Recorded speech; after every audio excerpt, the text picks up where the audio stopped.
Good day, thinkers, thought leaders, progressives, and dreamers. I'm Craig the Writer Stewart. And I'm Derek J. And this is our panel conversation about ageism. Why you touch my shoulder? Well, I know I'm older than you. Okay, thank you. But you know, I've been so looking forward to this conversation because when we sat down to come up with all of these topics, we were again, I say this every week, we were looking for ways to bridge the community. And there's a gap. There's a gap between ages. And you had said something one day about there's a gap in terms of there's that age group. Okay, I just want to make sure where you're going with Okay, go ahead. You like to say a lot of things that I say that don't need to be repeated. No.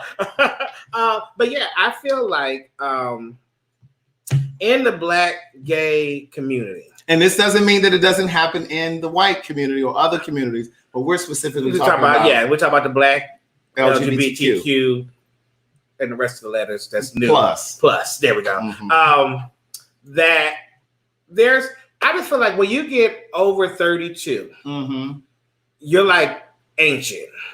And it's like, so it's that 32 to 45 age group where it's you just kind of lost in the sauce. You're kind of too old to go to the club, but you're still young enough that you don't want to be just sitting at home. Mm-hmm. And then when you get over 45, child, if they see you even think you walk into a club, they like, what your old ass doing in here? And speaking of your old ass, that's one of the things, because I have a lot of younger friends, right? Why? Because you're a lot. No, I have a lot of older friends too. Oh, okay, gotcha. One of them is going to be joining us later. But I have a lot of older friends and a lot of younger friends. But one of the first things that they say, like when, how you get to read, saying little slick shit to each other. The first thing is, oh, you old, da-da-da. Like that's the first thing that they say. Mm-hmm. And I have embraced my age. I'm 44. And like, I have this thing on my Instagram where I'll put hashtag he's 44. Mm-hmm. When I was 43, I started doing that.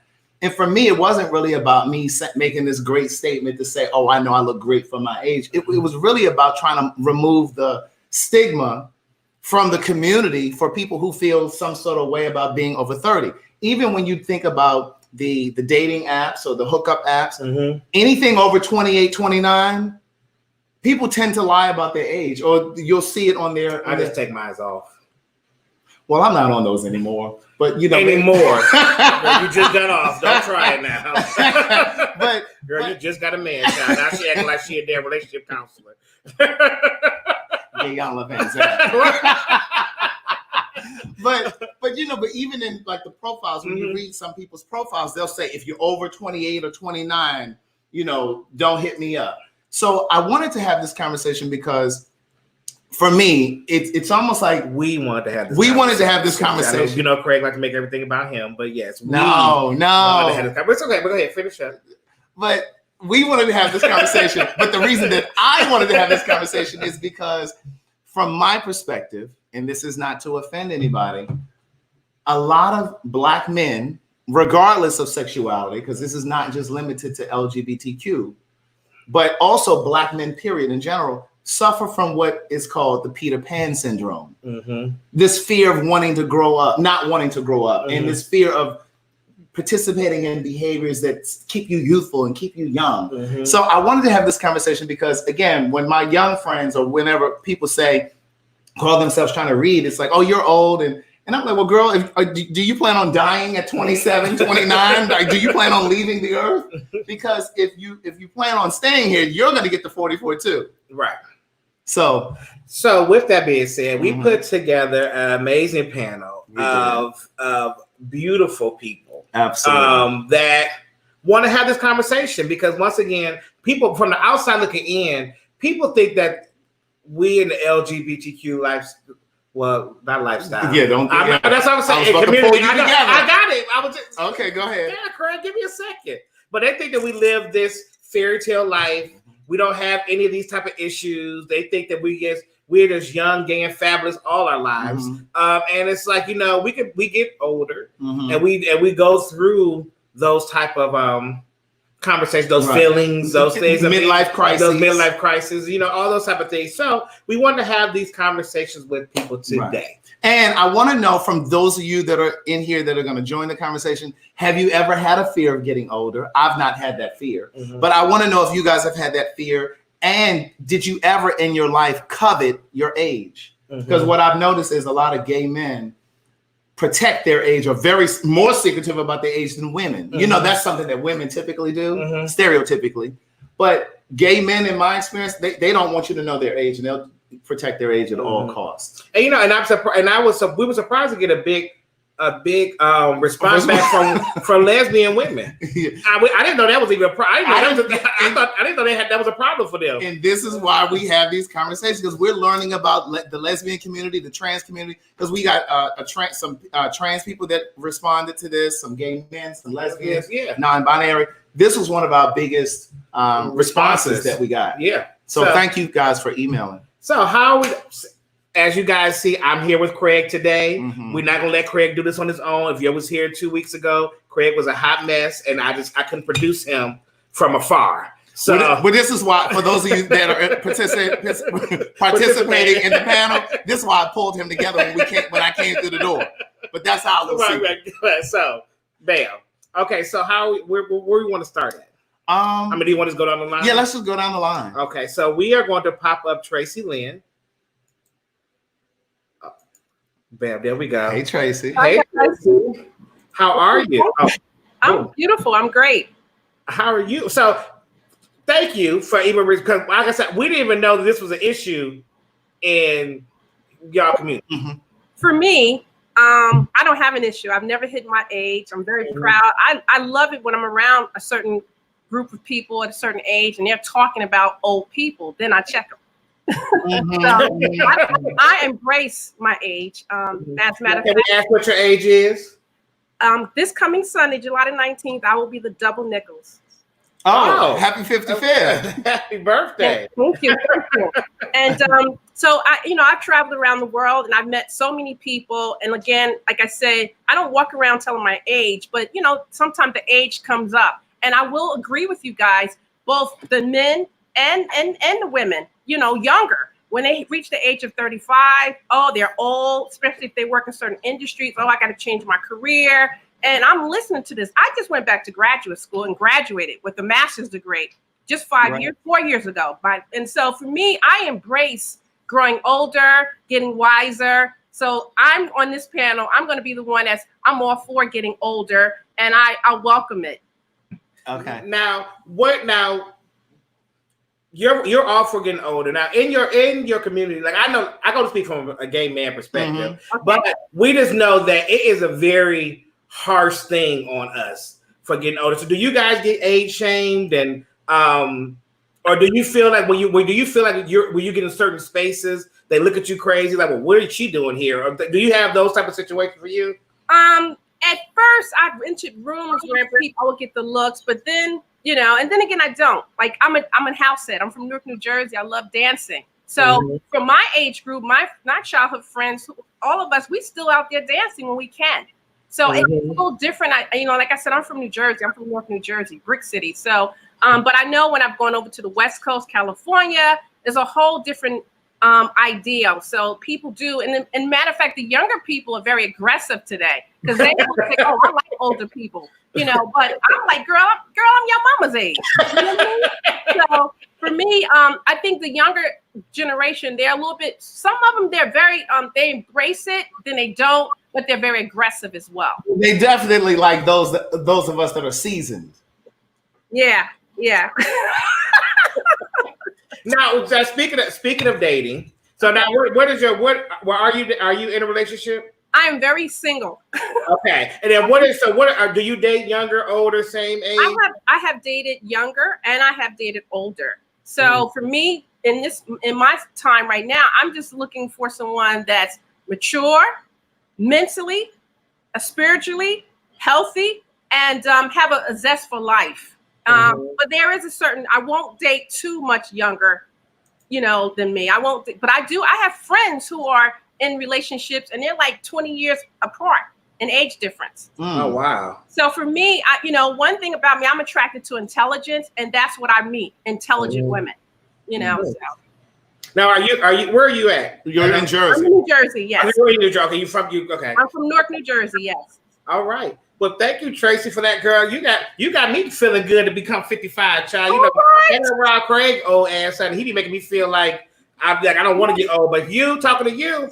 Yeah, listen. Both my grandparents and great grandparents lived to be over 100. So I asked God for my health because I come from good stock. So I'm gonna be here for a minute. Well, thank you very much. We're gonna drop you down and we're gonna bring you back up again, okay, babe? Okay, huh? Hello, Kevin. I'll take your mute out. Unmute. There we go. Hey, Kevin. Fantastic to see you both. I'm in awe because I'm a fan of both your content platforms. Thank Here you go, Craig. Oh, he was. If you weren't gonna do it, he was gonna do it. It was a pleasure. So, Kevin, have you had a period in your life, maybe in your 20s or your 30s, where you feared getting older? I think I'm on the same page as Tracy Lynn.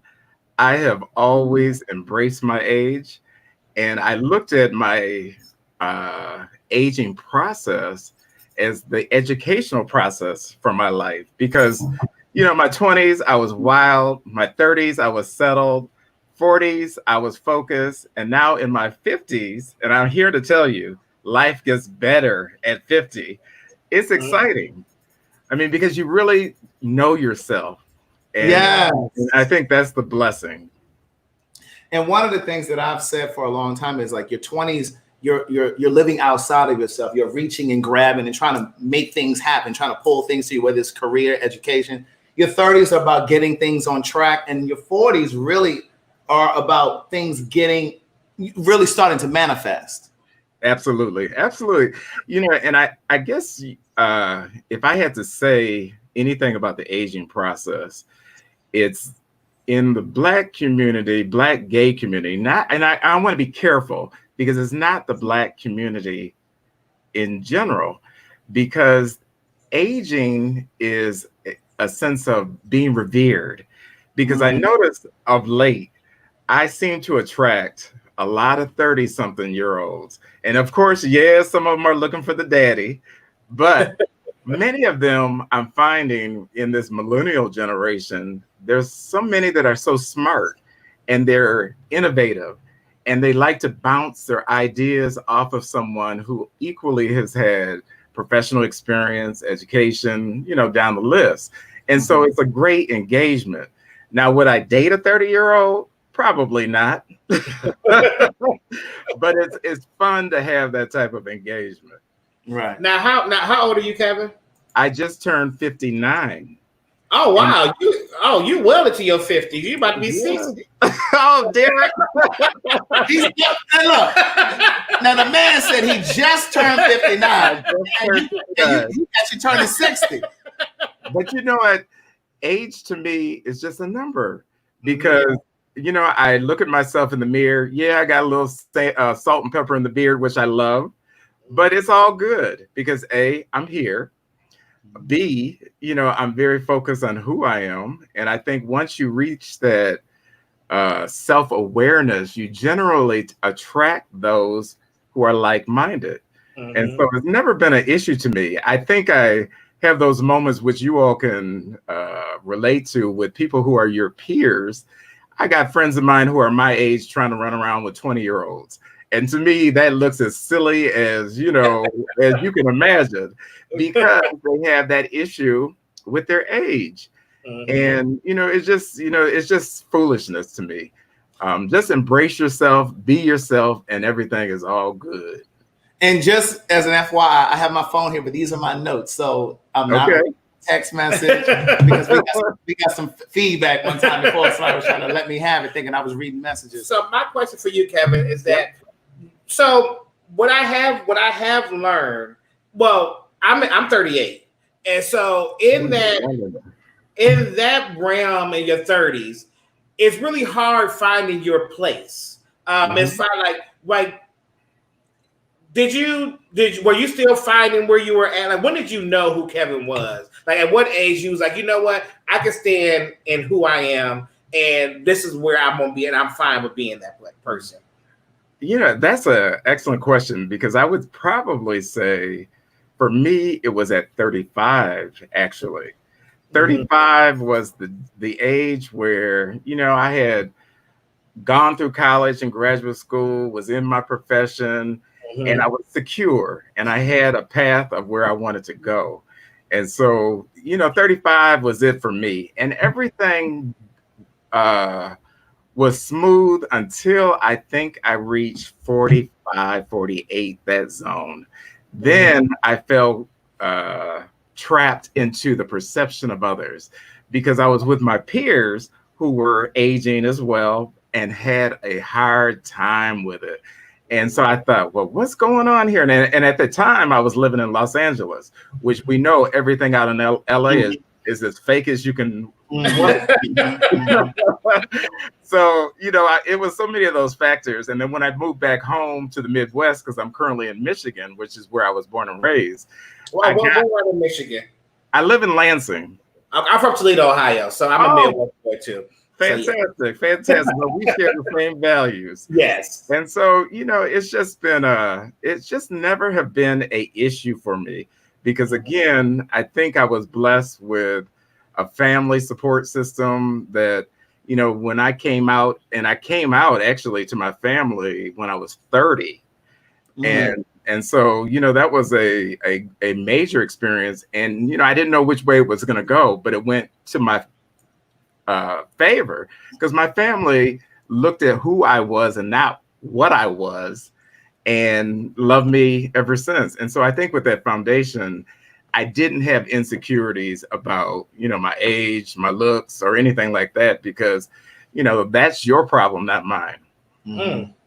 Yes. Well, thank you, Kevin. We're going to drop you down and bring you back up again. And next we have Leah. Hi, Leah. Take your mute off. Mute off. Y'all can all unmute yourselves now. While Leah is doing it, I wanted to piggyback on something Kevin said. 35 was when that shift happened for me too. It was like I was really firm. And one of my good friends told me that 35 was going to be amazing. He said, because you're clearer about who you are. You're less of a people pleaser, because I think we all have that to some degree, some more than others. And he said, once you get to 35, you're not really going to care as much. But I remember when I turned 30, when I was about to turn 30, or when I had just turned 30, I had a friend whose birthday is exactly 6 months after mine. And I remember around that time when people would say, so how old are you, Craig? Before I could even say my age, he would say, oh, Craig's 30. And I said to him, I said to him one day privately, I said, are you struggling with about getting ready to turn 30? And he said, yes, I really am. I'm having a difficult time. But I knew that was the case, because he was always so ready to let everybody know that I was older than he was. But go ahead, Leah. Hi, Leah. How are you, baby? I'm good. I just wanted to say first, thank you both for allowing me to be on your platform, and it's a blessing and an honor. Well, thank you for being here. Thank you. But so do you mind sharing your age with us? Not at all. I am 53 years old. Okay. From Chicago. Just like Tracy said, I come from a good stock. My great grandmother lived to be 107. My grandmother, who is still alive, she actually just fell and fractured her pelvis. She is out of the hospital, at home, doing well.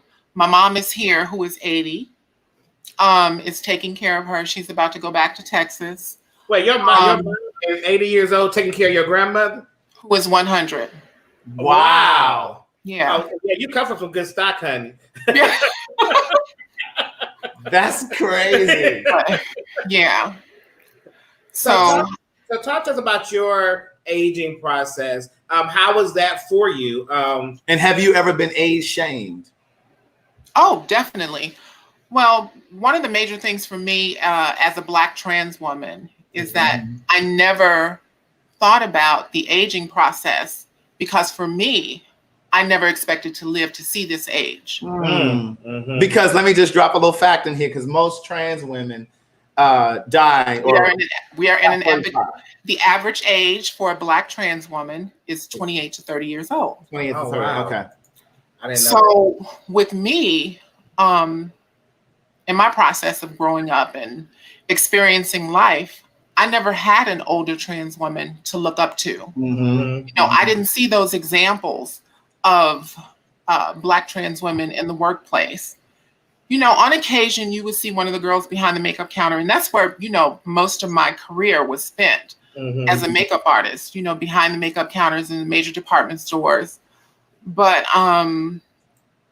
you know, my visibility is so important to the Black trans community because I want to say, hey, look, I'm 53, I have a great career, I'm thriving, and this is something that you can aspire to be. So my visibility is very important.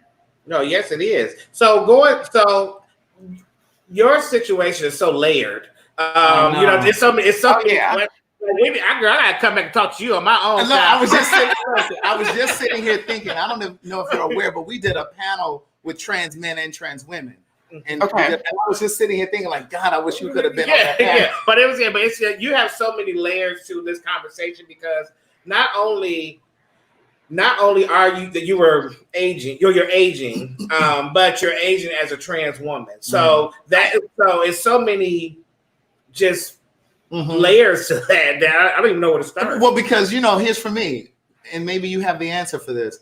I've always wondered with respect to trans women who start to transition at 18 or 20 or whatever the age is, do you ever think about, quote unquote, maintaining or whatever by the time you're 50 or 60? Do you think about the long-term part of that? I know you said you never really thought about it because trans women don't typically, the average lifespan, right? You didn't have a demonstration of an older trans woman, but did you ever think about, I don't know, being an older person? Well, not until the development of my career in the beauty industry, you know, being around all those people who work in skincare, who work in makeup, you know, and I'm also a performer. So I've been a performer for 30 plus years. So, and when you do drag and you perform, you know, the way that you look is kind of connected to how you earn a living, how you get paid. Right. So if you look good, you continually get the bookings, you know. So it's just like being an actress, you know, it's about upkeep.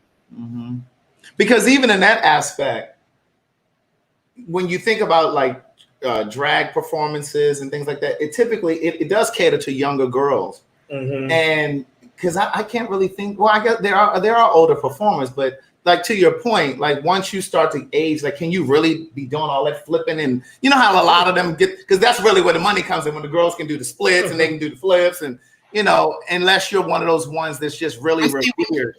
When you're a seasoned girl and you know what you're doing, you can stand in one spot. Because I know y'all know Raquel. You can stand in one spot and you can command the room. So it's all about what you bring to the stage. Right. Now, did you ever go through a point of not wanting to get older?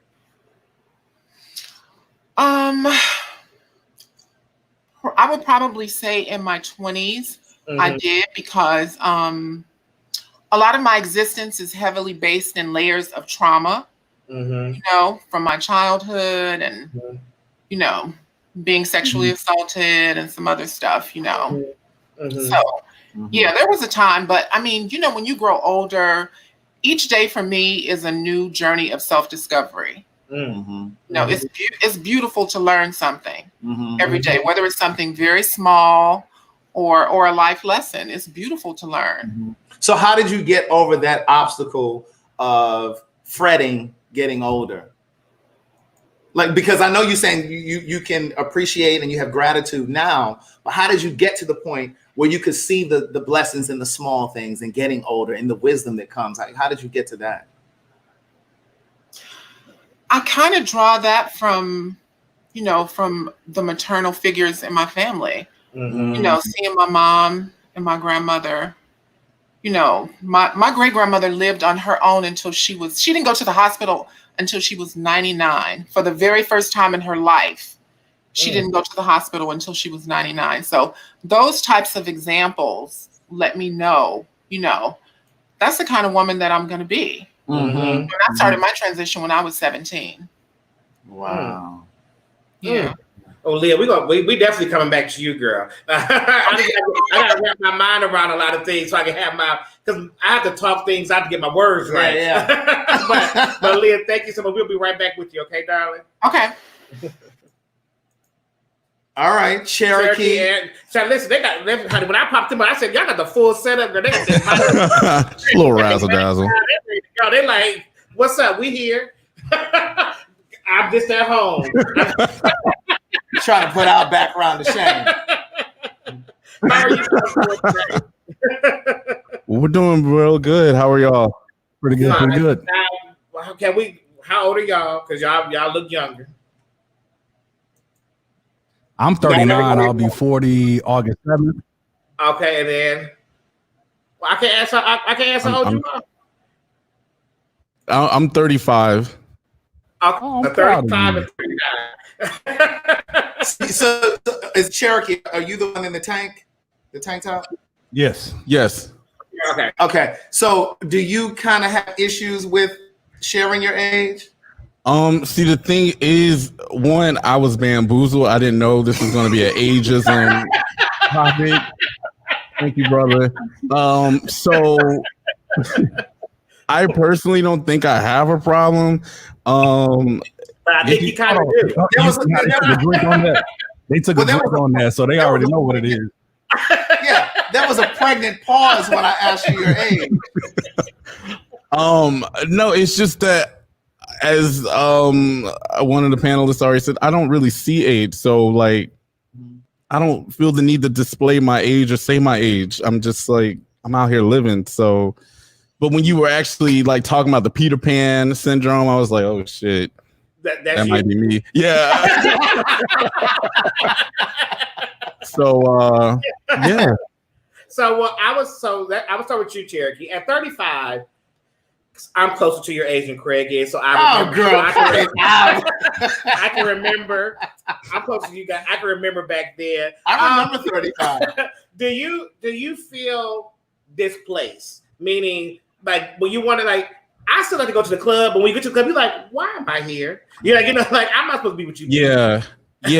I do feel that way. That's why I don't do the clubs anymore. But I do like to think that I'm in this great medium where I can date up and then I can also date below as well. Mm-hmm. So it's like I have that happy medium, but like going to places like that, I feel out of place. Yeah. Mm-hmm. Now, Shamar, are you comfortable in your age of being 39? Oh yeah. Okay. I embrace it. You said what? I embrace it.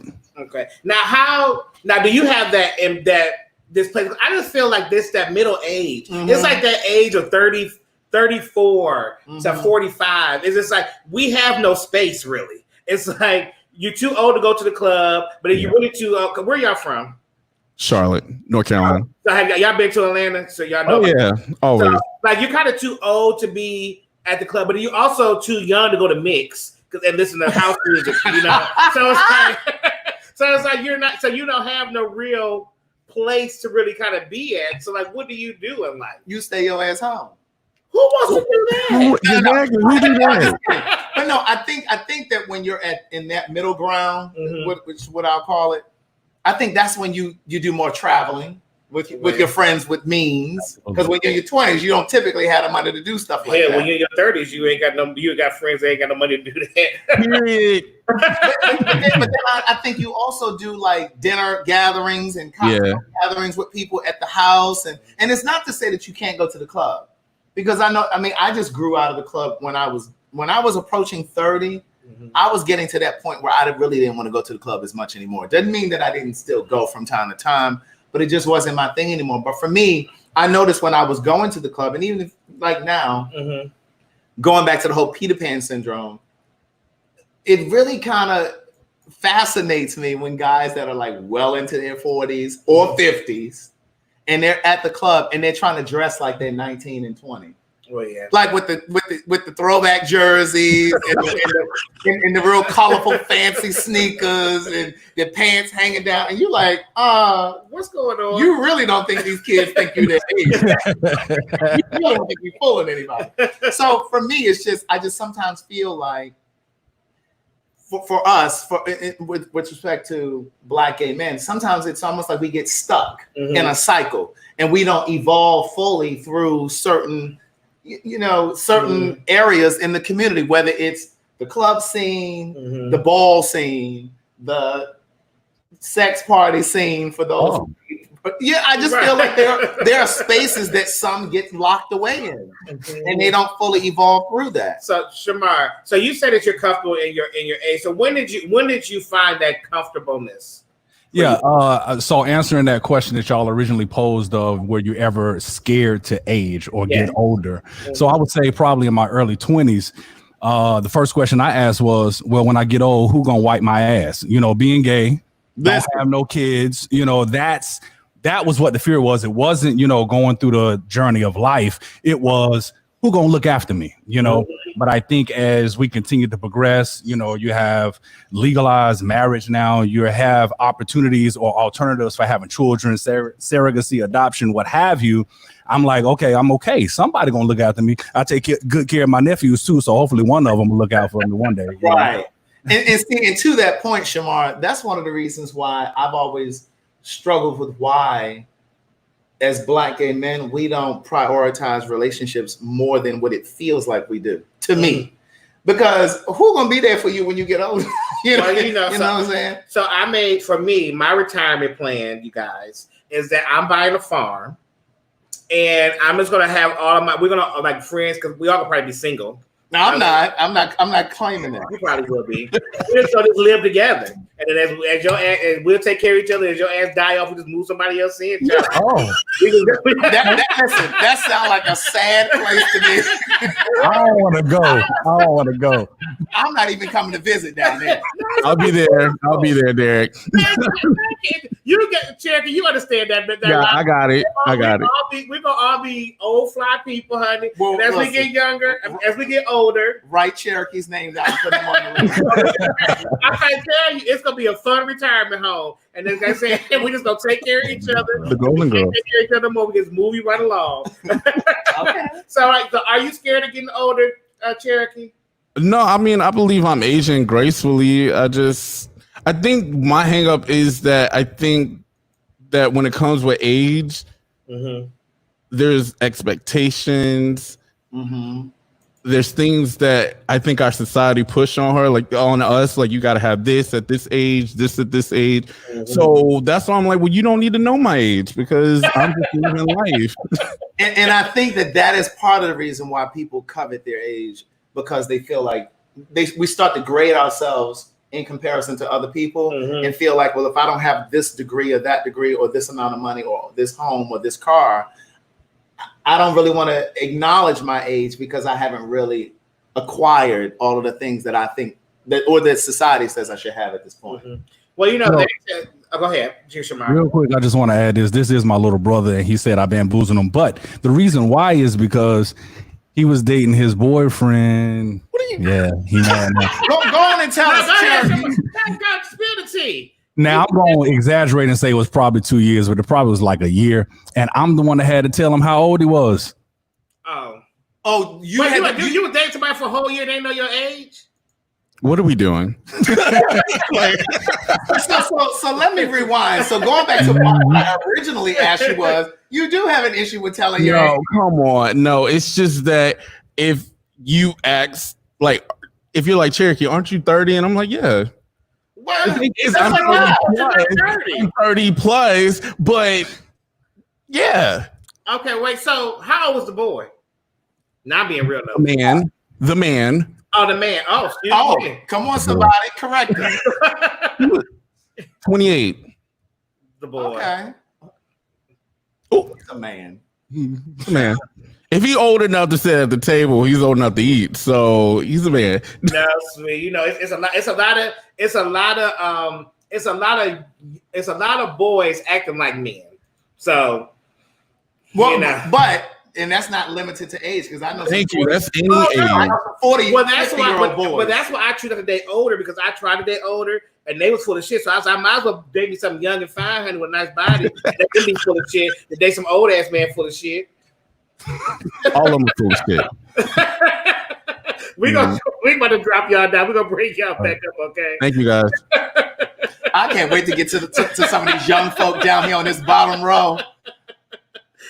We coming down there. I've been saying, listen to me. If I'm gonna date you, because I tried to date older, I was like, you know what? Well, what was older for you? Well, for me, I was 33. He was 44. Okay. You know, so I was like, okay, I'm gonna date older. Let me see what this is all about. And I was like, oh, you're full of games and shit too. I might as well keep playing with these kids over here. See, that's that Peter Pan syndrome. Let's talk to John, please. Okay. John Jordan. You, how are you doing?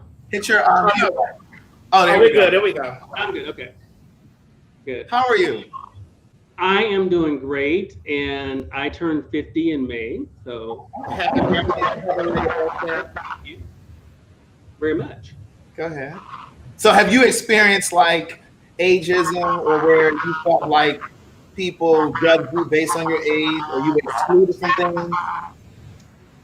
I think the biggest thing I've experienced is people having expectations of what a certain age is. Like I was talking to somebody a younger guy, and at the time I was 48, and his comment was like, "Oh, you're so full of energy." And how old was he? He was 33. Oh, okay. He was younger. He was 33, and I was like, "Well, what am I supposed to be?" You know, I'm 48. I'm 48, and I'm not 78. You know, so I've experienced that, or people thinking once you get to a certain age, you're not supposed to have aspirations or things you want to accomplish in life still. I still have things that I want to do now at 50. I still want to do things that I didn't do at 30, you know? So, and I always give examples. Colonel Sanders didn't start KFC until he was 65. That was his retirement job. You know, Martha Stewart didn't become who she is until she was 57. She had a whole career as a stockbroker. And then she became this lifestyle person. So there are plenty of people. Warren Buffett didn't make his first investment until he was 50. He had worked a regular job. So it's a lot of, I think, expectations or ideas about what a certain age is, which I don't buy into. I feel like I always have, and physically, mentally, I definitely feel better. I'm better in every way, actually, financially, spiritually, everything. Now, did you go to a point where you didn't want to get older? No, because I think I'm like Leah was. I came out as a gay person like the beginning of 1989. So I came out at the first wave of the AIDS epidemic.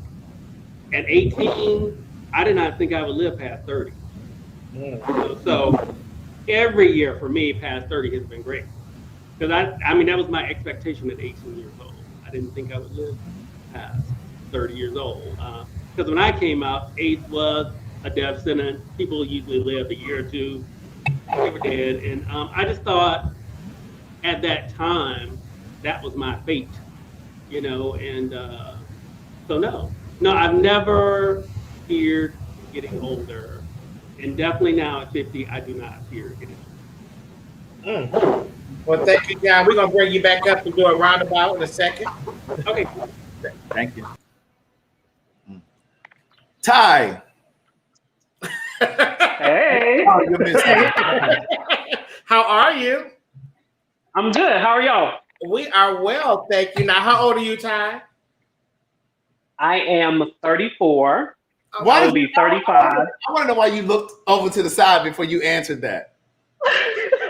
I caught it. You know, you just want to catch stuff. But I am 34. I will be 35 at the end of the year. Okay. And how do you feel about aging? Have you ever feared getting older? Do you fret getting older? Have you felt displaced, if you will, from the community because you're over 30? I will say, kind of piggybacking off of what the gentleman said earlier, one of my things when I was younger and getting old, it's not that I feared it, But it was one of those, dang, you know, I'm gay. When I get older, who's going to take care of me? Am I going to be alone? That's what I associated with the fear of getting old. Mhm. I can say within the last few years, I've done better with that because I can honestly say I'm in a space now where I'm okay with saying, oh, I'm about to be 35. And I know to other people that's considered old. And I'm okay with being old. So that's where I stand now, but it took a while for me to get here. Man, it'd be crazy that you consider 35 to be old. That's foolish to me. That's foolish to me. And you know, but that's what it is. And interestingly enough, I had this conversation. I think it may have been when we were putting together these topics. I had this conversation with my mom, and she said, and I was talking about, you know, the fear of getting older, and she said, "Well, do you have that fear?" And I said, "No, I don't have that fear. I've never had that fear." But I said, even if I'm single and I'm older, I've always had that kind of personality that draws people to me. So even if I'm not in a I'm trying to say something that might help somebody else. What I'm saying is, even if I'm not, wait. Once again, y'all, if y'all make me stop. Once again, y'all, if y'all always turns it on him. And how we all talk about Craig all the damn time? It always end up about Craig. How Craig is amazing. No. Craig has degrees. No. Craig writes books. That's not what I'm saying. Craig, I don't care about getting older because I attract people to me. So I ain't gonna never feel Okay, that's not how I meant that. But go ahead. But no, what I'm saying is, I've never feared growing old alone because you're gonna always have a man. Like no. Like many of you who can relate to what I'm saying, you have that kind of personality where you draw people to you. So even if you don't have a romantic relationship, you'll have great friendships around you. Oh, okay. That's what you was going getting at. But you will be surprised that sometimes, even outside of relationships, you have issues within friendships with the age too, because it's not easy, you know, going out and hanging out with younger crowds. We have to hang out with our age group to feel comfortable. We should feel comfortable going anywhere and just enjoying one another despite the ages. But so now for you, do you go to places and feel displaced sometimes? Do you have people in your friend circle that call you old, or what's the word? What's the word? What'd you ask her? You get age shamed. Yeah. Do you have any of those issues? I don't have many friends because I don't like people that much. But the few people that I do fool with, some every now and then they crack the jokes because I am older than them. But it doesn't bother me. I can say now I'm okay with going out and not feeling some type of way. But I did stop going to clubs and bars because I was like, how am I going to fit in? But it took me being confident within myself to say, I don't care if I don't fit in with them because I'm not really here for them. I'm here to have a good time for myself. So I think, I'm listening. Go ahead. No. So you think what? I think oftentimes when we think about the whole age issue, we tie that in with our own insecurities in a sense, because sometimes it's not what other people think, or they aren't really worried about our age, but we're so caught up in our own head, like, man, I'm about to be 30, I'm about to be 35, and I'm not where I want to be. And we put ourselves in these boxes. But oftentimes we do it because that is the norm. That's what is expected in a sense, you know? Now, you say you don't really too much care for people, so you either must be a Scorpio or a Capricorn. I am a Capricorn. I figured. Okay. Only fool with a few. Right. Keep your circle small. I'm going to drop you down, Ty. We'll bring you right back up, okay? All right.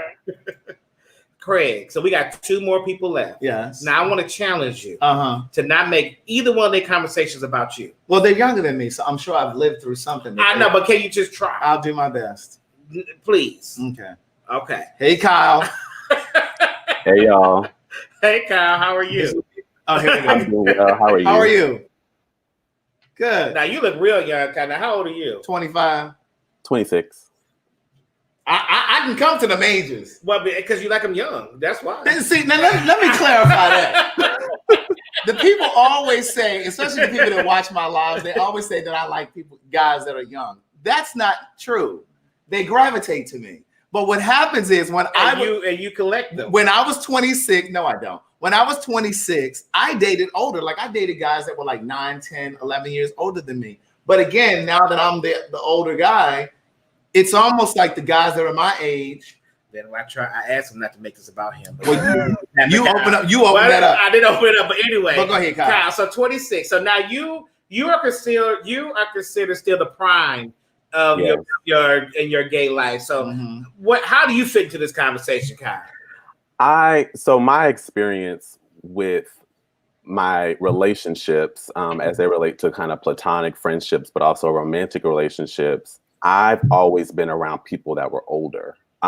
Even when I was in grade school, I kind of always was welcomed by the upperclassmen. One of my best friends is in her 30s. I have a friend who's in her 40s. So I've always kind of been around and surrounded by people who were older. Just because, ironically, I've always found their conversations just to be have a little bit more depth. And I just resonated with them more. I also have been told I have an old soul. I'm not your stereotypical 20-something-year-old. I'm a homebody. I'd rather go to a kickback rather than like a club or something like that. So in that regard, I don't fear getting older at all. I've never feared getting older. I look forward to it because I just feel like there's just so much left for me to experience and that could enrich my life that what's the point of it's inevitable. You're going to get older. We all should hope we would get older rather than be, taken out of here early. But yeah, I have no quarrels with it. So now, as far as dating, so do you date older? Yes. How much older? Craig ain't single, so I'm not single, so I'm not asking for me. Okay, I was gonna make sure. No, it's fine. I'm not single either, so it's all good. Okay. But I it kind of just depends. I don't think I would date someone who is like 20 years older than me. So you're 26. How old is the guy that you're dating now? He just turned 38. Oh, okay. Oh. That's 10 years old.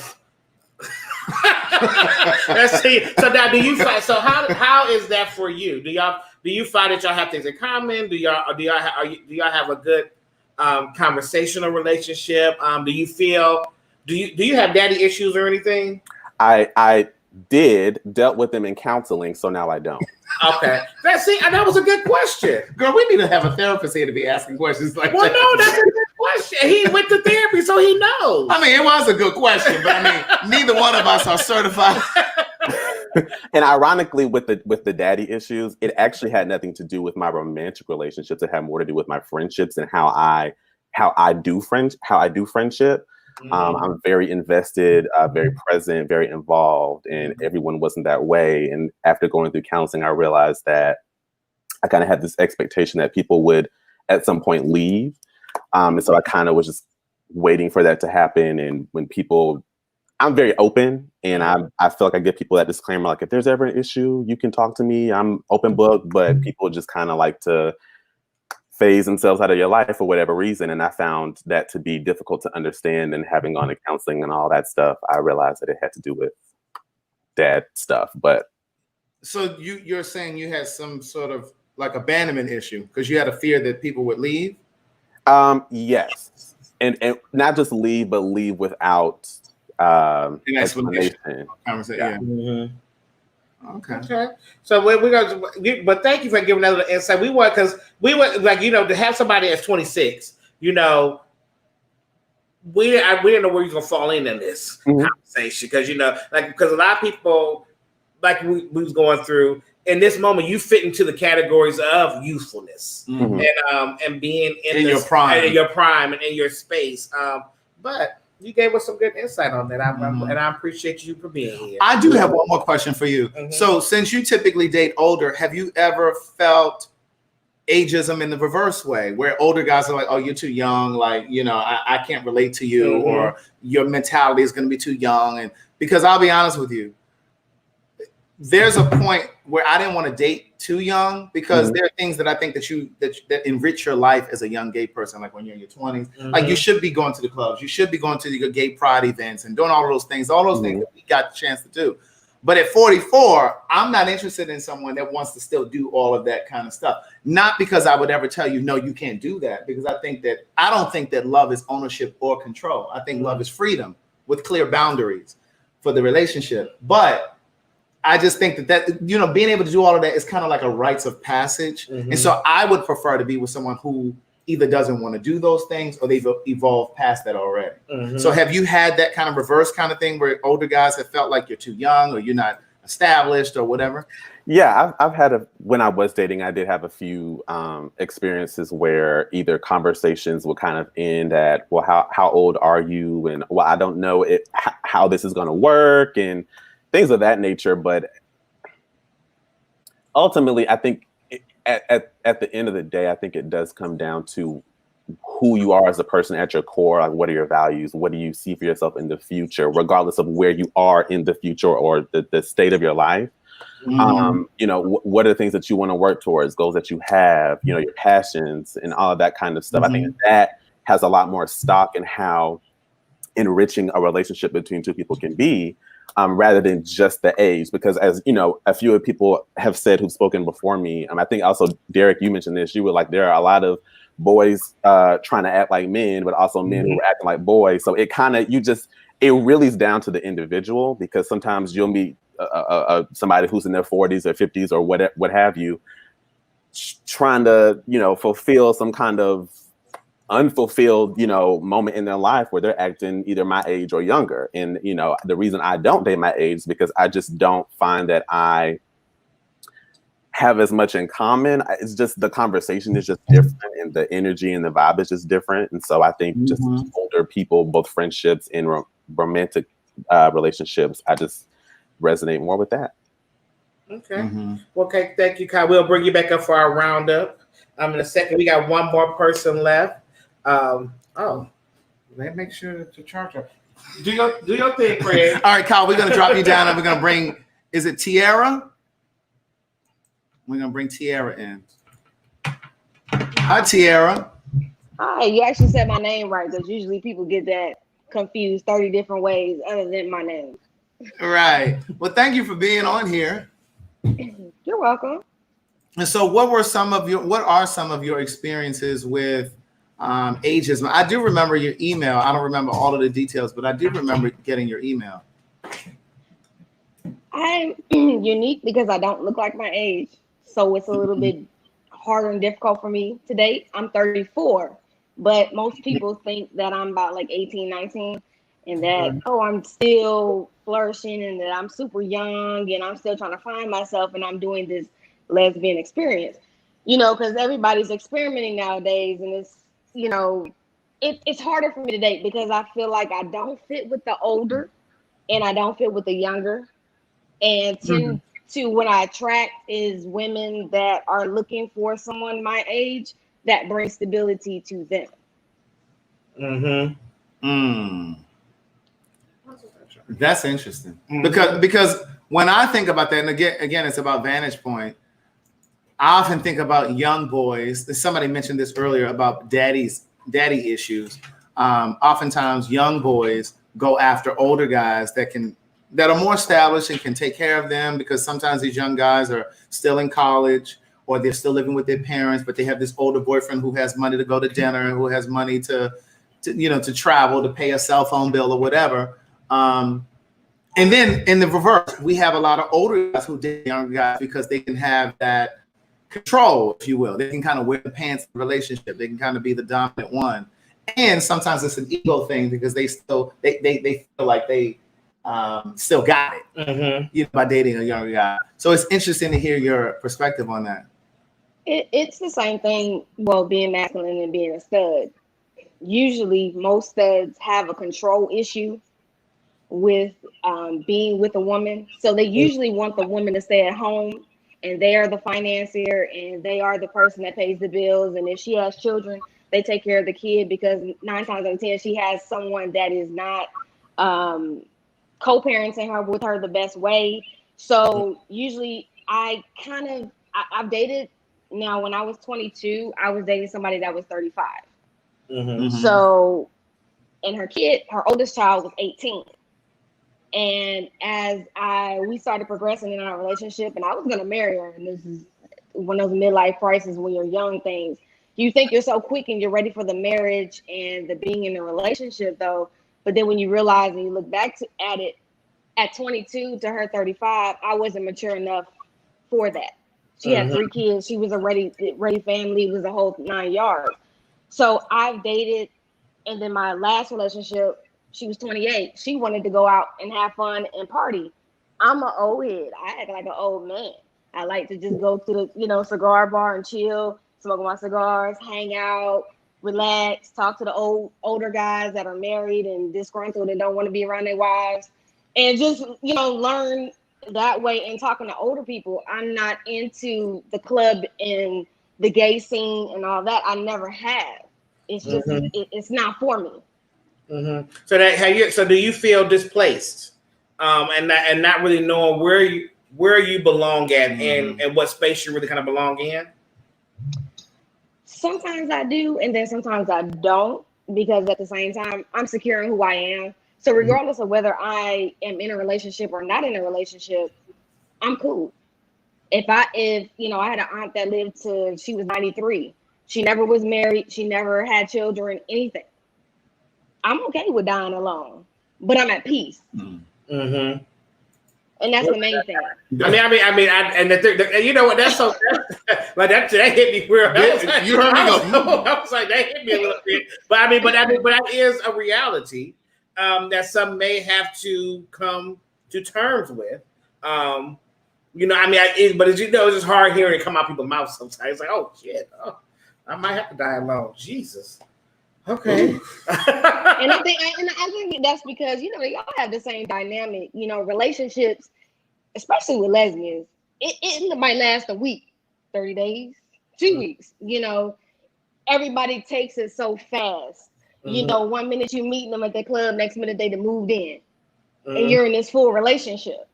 And so you never get a chance to really experience yourself. I think a lot of people don't really get to experience themselves. I think that's why I'm so comfortable. Plus I went to therapy, so a lot of people don't really find themselves. They look for love to appear and for it to heal. Black people need to go to therapy. Go to therapy, Black people. But one thing that I wanted to say there, where you said, especially lesbians, they move in quickly. I always try to reject stereotypes like that, because that's not just lesbians. It's gay. Gay men do it. Straight folk do it. You know what I mean? And so, a lot of times I'll hear gay men say, "Well, if I was straight, I would be in a relationship right now. Straight relationships aren't as difficult." I'm like, "Well, who are your friends? You must not have any straight friends. You know what I mean? Like, you must not have an equal balance of straight and gay friends, because the waters over there are just as troubled." Well, Tierra, thank you for your insight. We're gonna bring you back up for a roundup, but thank you. You're welcome. So all of my older panelists, Kevin, like Tracy, Kevin, Leah, John. Yeah. So you guys heard all these younger people talk. You heard their conversations. So we want to hear from you. We want to hear thoughts from you and that advice. And anything that may have triggered you while you were listening to the others. So if there's anything else that you want to say, do you want to bring those 4 on? Well, we bring them up. Bring these 3. Okay. Yeah. John, we're going to bring you in after, because there was a little connection problem when we heard you earlier. So we'll bring you in separately. So Tracy, Leah, and Kevin, y'all heard all these wonderful conversations and their insights on why they feel the way they feel, getting older, being young, and not saying their age, things of that nature. So Tracy, I want to start with you. What advice would you just give anybody in that space of not wanting to get older and being afraid of not having what they're supposed to have at a certain age and things of that nature? I would say that things take time. And first of all, you have to be comfortable in your skin. And for me, I'm not a follower, I'm a leader. So I think that whatever you put out, you attract. So if there's some people out there that's, afraid to tell their age, they really need to embrace their life and look forward to the future. And the second thing is that I think you should have self-love and self-confidence, number one. And again, I'm going to go back to saying that whatever we put out in the universe, it comes back to us. So like Kyle, I was very impressed with Kyle because he said that he is attracted to older because he learned. And I think that it's got to be a balanced thing, when it's two people. So it's energy, it's what you're looking for, So I just think that the young lady, the last young lady who spoke, she said some things. I'm glad that Craig kind of corrected the stereotype thing because that's a no-no, because that's not true. But other than that, like Kevin, Leah, we all said that, it's really what we come from. I think that makes a big difference where we come from. So whatever you want to be and how you want to live, be that person. And again, you will attract who you are and what you want. Kevin? Yeah, I mean, I'm already in love with Terry Lynn because she's saying exactly what I feel. I'm Tracy Lynn. Tracy Lynn. Oh, my apologies. That's okay, sir. That's okay. I think one of the things that I would impress upon, as you say, the younger panel is that we are all teachers, meaning that all of us can teach someone what to do or what not to do. And when you come into engagements with people, no matter what their age, your goal should be to get to know them. And that's where we fail many times in the gay community. And I love Tierra who just spoke, because I've been in that zone of getting into relationships without getting to fully know and understand that other person. And that's the one warning I would tell everybody. Get to know someone before you start making that long-term commitment. And then also, it's just like the old analogy, like wine. We get better with age.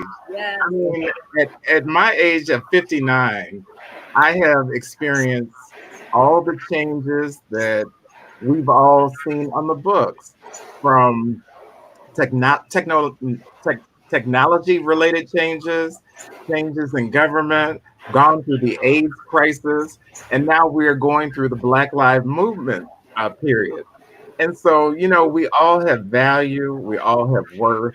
You just need to be open to be able to extract that. So that's what I would say.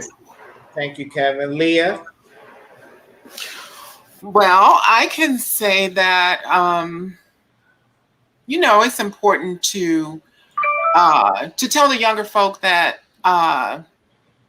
when you're discovering who you are, it's important, before you give your love to somebody else, it's important to learn to love yourself. You can't wholeheartedly give yourself to someone if there is a piece of, if you're not whole within yourself.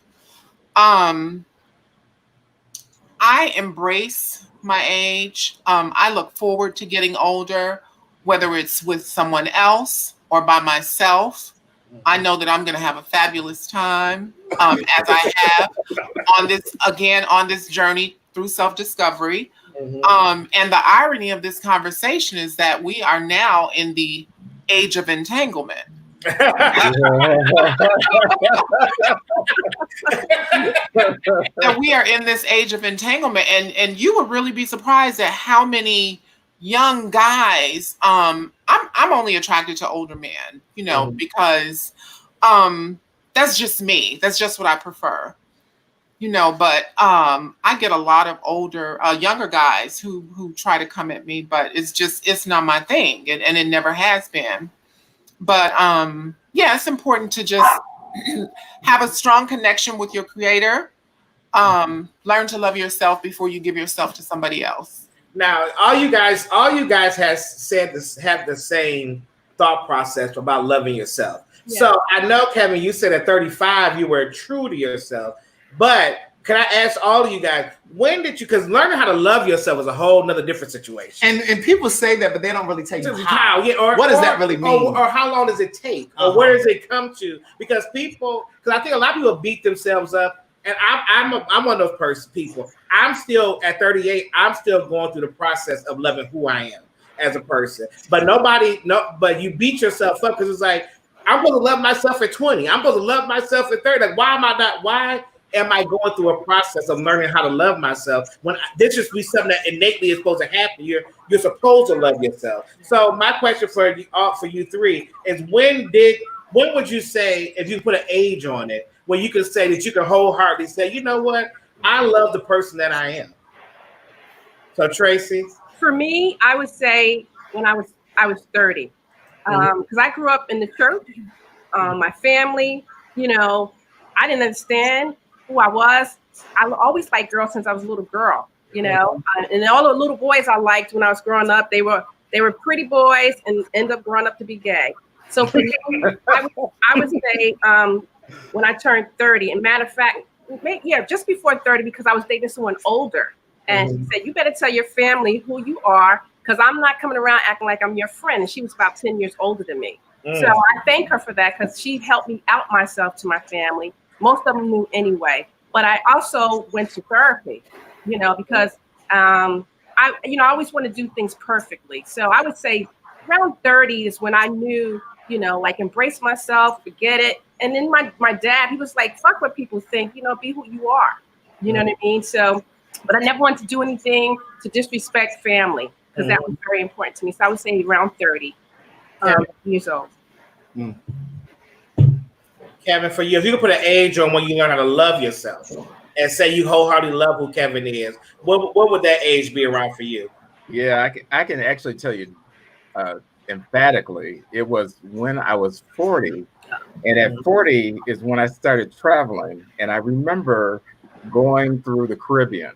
And it gave me the sense of being with Black people who were proud to be Black people. And it made me realize how much in America we are up against so much that tells you you should not like yourself.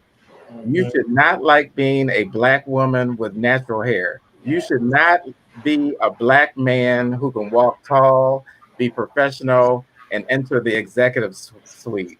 And so when I realized that you see the bounty globally of Black people who are doing the thing, moving mountains, and that's when I started saying, hey, that seed is within me.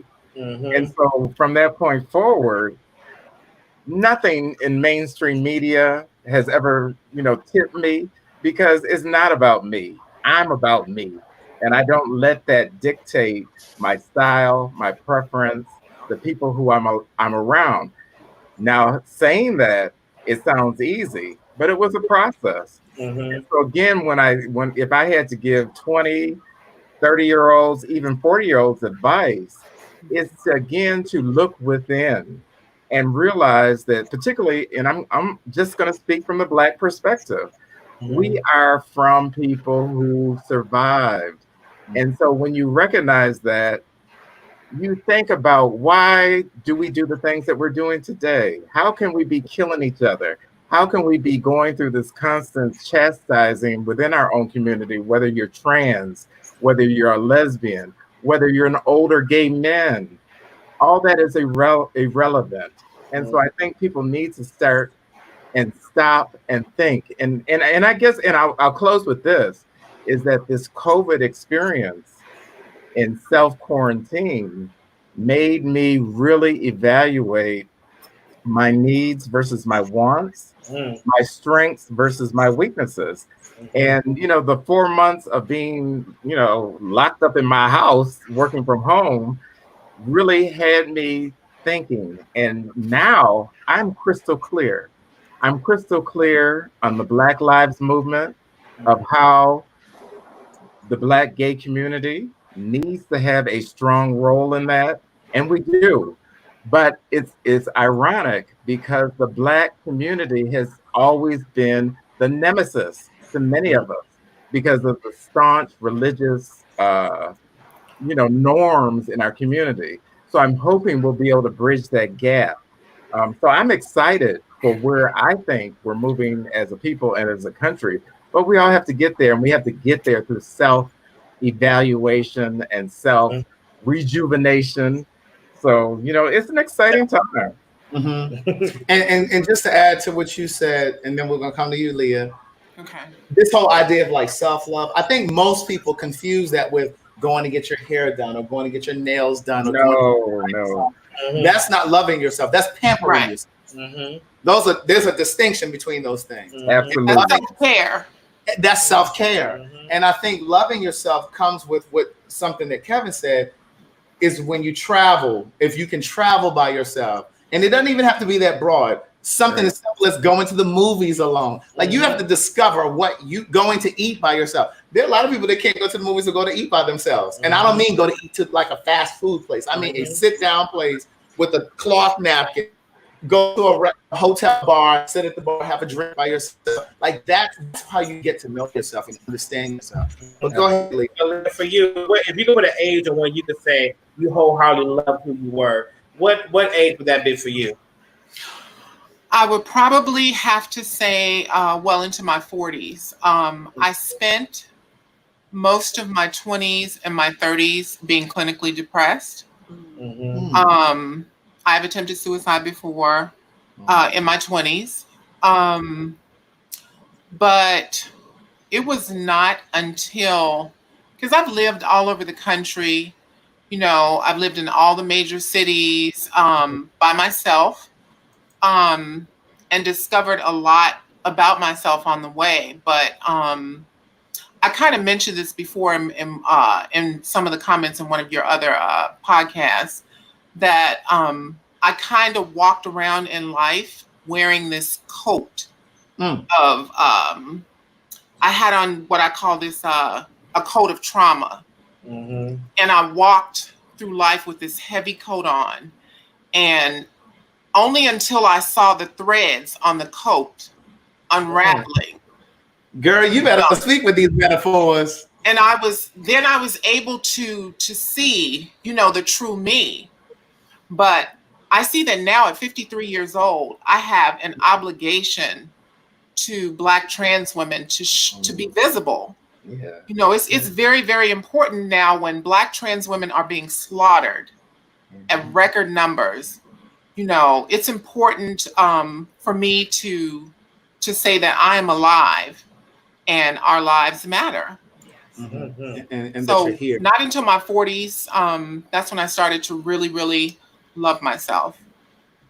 So somebody had asked earlier in the comments, why is it that Black trans women are their lifespan? What did you say the age bracket was? 28 to 30. And it's because Black trans women are being killed.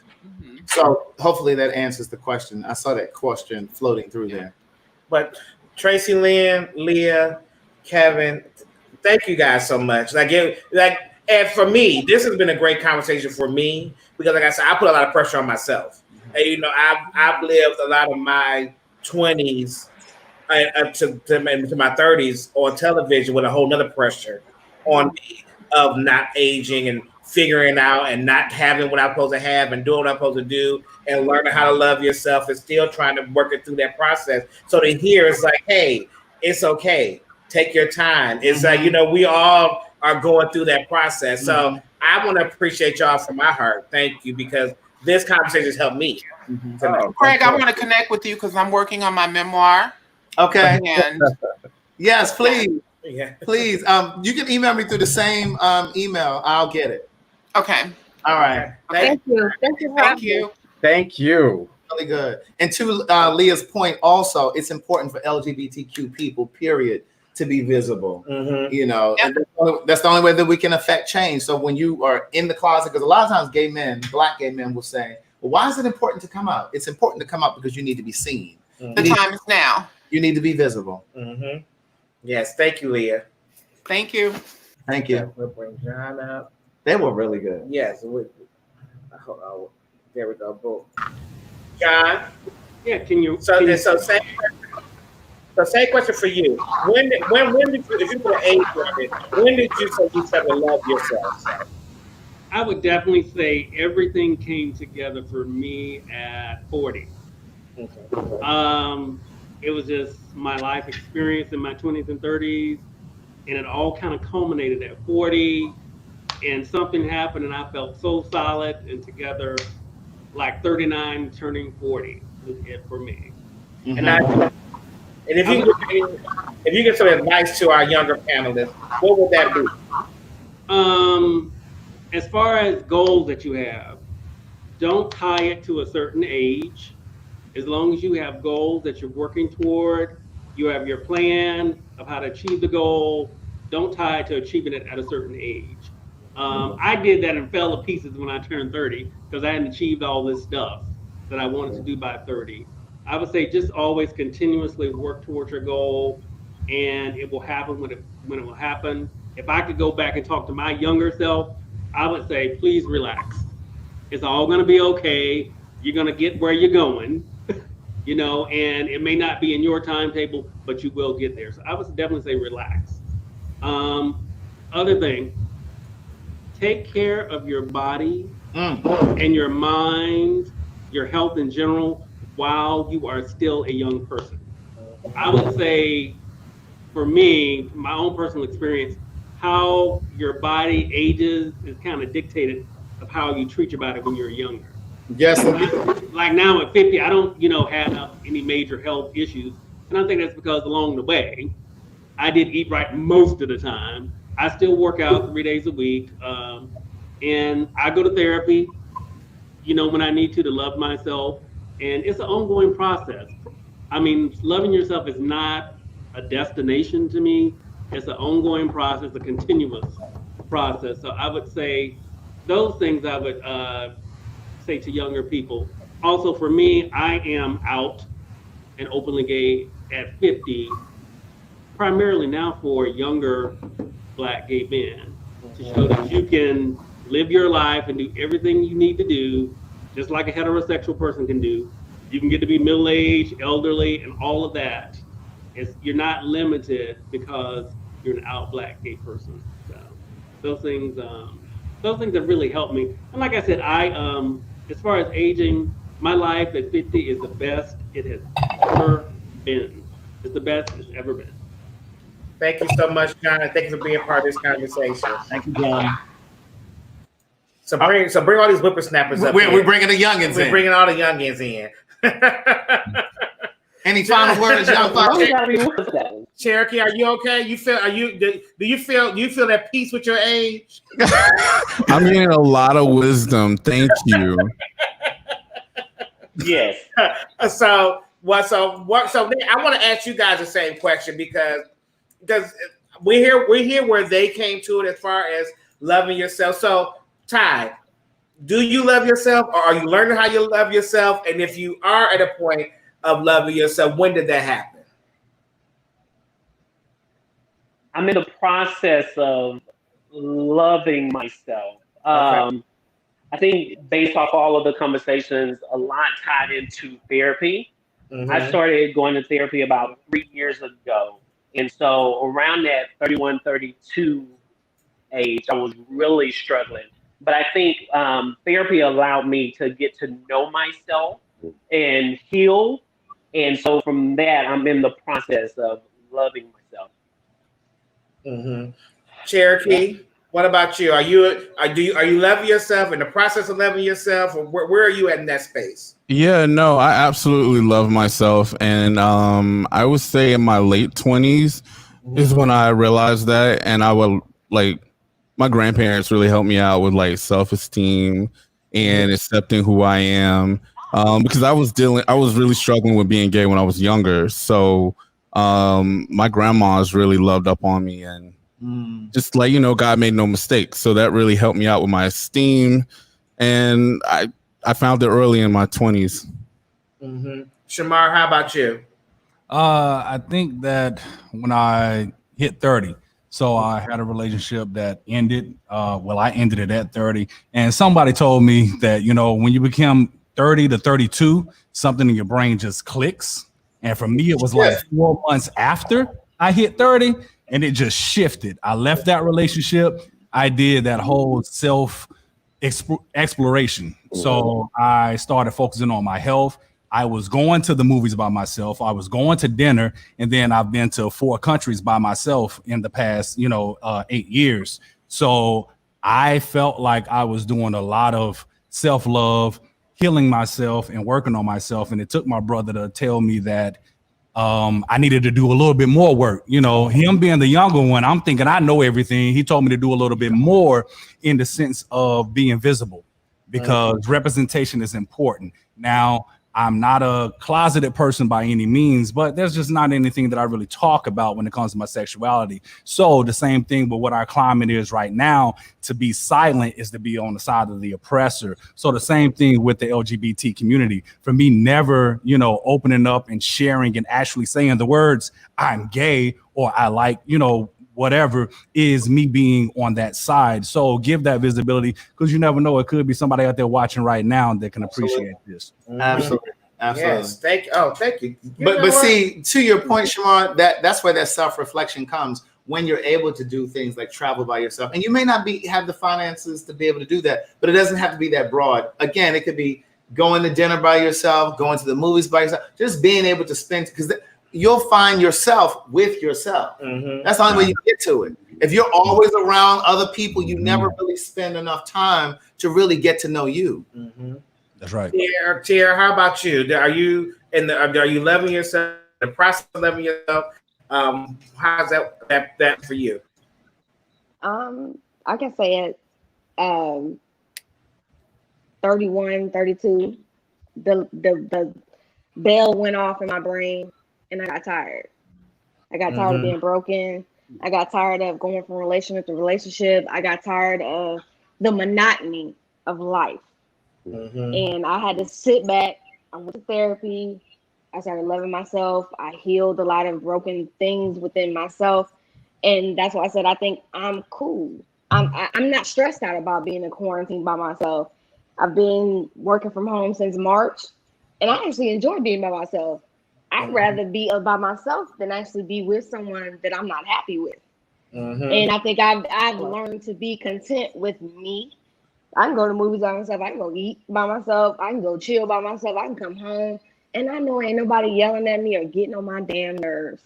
So for me, I'm okay. And I've told plenty of women, would I like to have a girlfriend? Would I like to have a partner, a wife? Yeah, but I don't need it.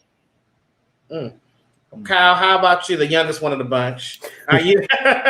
Where's your process with loving yourself right now?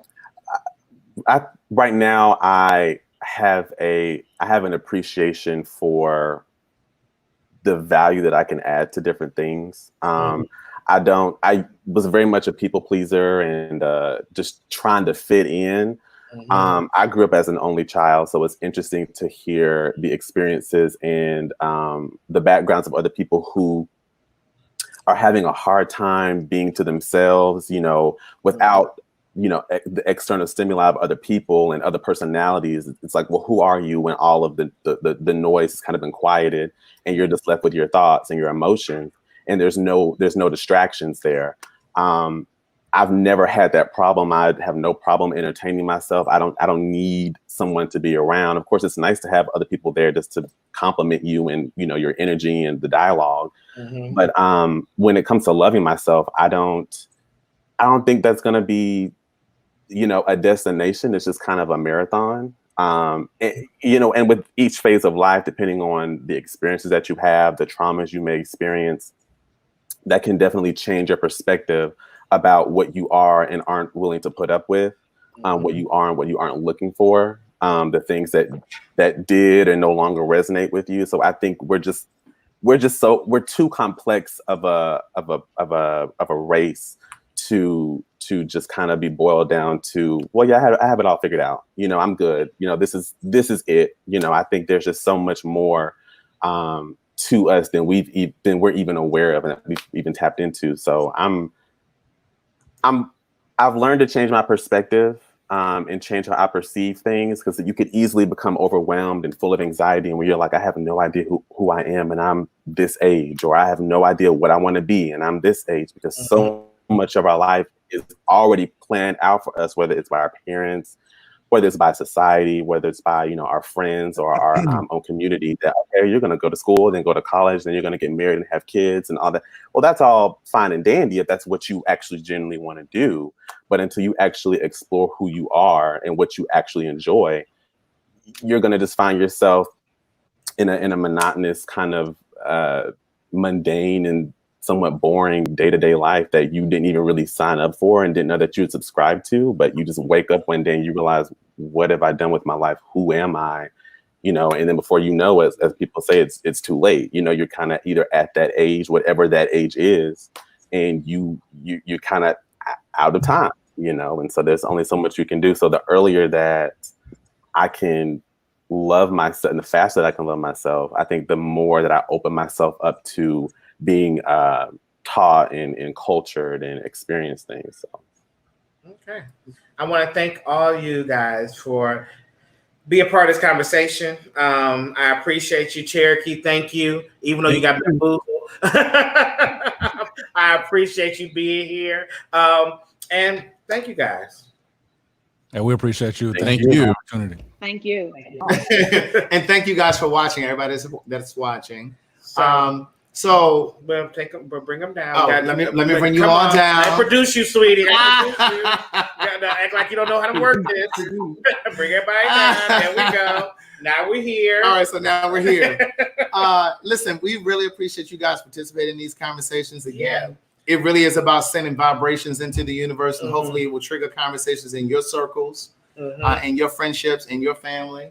And I personally have learned so much today. I mean, I guess I need to listen to your old self, you know, tap into that wisdom, some of that seasoning. Speaking of that wisdom and seasoning, Brian Jones wants to gift my first book to somebody on the panel, one panel. So if there are any panelists in here that don't have my first book, can you guys can see me? Is there somebody down there that would like the first book? And I'll send it to you. I just need your shipping address. So just drop your shipping address in the private chat. Drop your shipping address in the private chat, and I'll send it to you.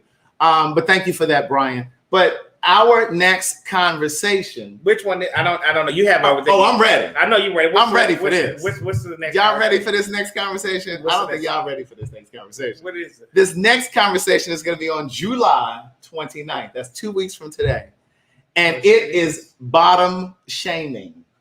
Oh yeah. Bottom shaming. Now that's for the gay community. For the gay community. Now women, you're welcome to look. Well, no, I should say that's for the gay and the trans community. Right. Let me correct myself. But anyway, it's bottom shaming. So if you'd like to participate in that conversation, what is bottom shaming, Craig? Well, you tell them. You would know better than I do. I don't make fun of people, you know, for their sexual position. Because I believe that, listen, I enjoy gay sex. Right. Oh, okay. You understand what I'm saying? When you're talking about you in a partnership, I mean, because I really do think. Get off my phone. It shouldn't be going on while we're sitting here talking. I really do think that part of the reason that Black gay men struggle with longevity in relationships is because oftentimes we get caught up in sexual roles. Mm-hmm. So this conversation is about bottom shaming. So if you identify as a bottom, or if you identify as a top and you shame folk that want to be a bottom, you look down on folk that play or if you top role. that want to be bottom, that want a bottom and don't really and it's a lot of or if you're a lot of shaming if you're above a certain height, because you know the gays will say you too tall to be a bottom, or you too manly to be a bottom. You're too manly. So we want to hear from you guys. Here's the email address. It's scrolling across the bottom. If you want to participate in that conversation, it is glmconvo@gmail.com. We would love for you to be visible, but you can also participate and not show your face on the camera if you don't want to show your face. I mean, we would like to see you, but now, people, once again, I say this every week, and we're gonna say it again. Send a short email Sure. About how you can add to this conversation. 3 to 5 sentences. Because I'm the one reading these emails. Greg reads them. I don't read them. So that send a picture and send your contact information, so we just know who we're talking to. Your contact information being your phone number. Your phone number. Because if you email us, we already know your email address. We just need your phone number because we have somebody reach out to you and everything. Exactly. All that good stuff. But yes, so I'm excited about this too. Me too. Because I mean, you know what? This may be when this came up. We had the conversation. This may be a reason why I don't have sex. Because Derek is asexual. I'm not asexual. Well, what are you? I just haven't had sex. That's a difference. I'm not asexual. I know what I like. You told me that you think you're asexual. No, I didn't say that. You told me you thought I was asexual. Oh. But what? Craig. Okay, so Derek has never had intercourse. He's done things that people got mad with me because I said that he sucked dick. But Derek said that. Why would you keep saying it? Because I need you to stand in your truth. You want these people to stand in their truth. I need you to stand in your truth. I stand in my truth. Okay, so then tell the people that you like to suck dick. I'm just playing. Listen, July 29th. We got these nice. You got me a big bag. We got these nice mature on the line. You want to sit here talking all crazy by the mouth? So, Jesus. What is the date? July what? July 29th. July 29th. 2 weeks from today. 2 weeks from today. Email us if you would like to be a part of this conversation about bottom shaming. Yes. We will come on and do our announcement and have our regular conversation we normally do. Yes. But thank you guys for tonight. Thank our panel. You. We appreciate everyone. And share the video, like the video, subscribe to the channel, all that good stuff. We hope that this has grown you guys. We hope that we provoked you to think about something that perhaps you haven't thought about. Yeah. So thank you so very much. Have an amazing night. Be safe. Brush your teeth, floss your teeth, brush your tongue. Because nobody want to kiss you if you don't brush your tongue. Bye, y'all. Bye, y'all.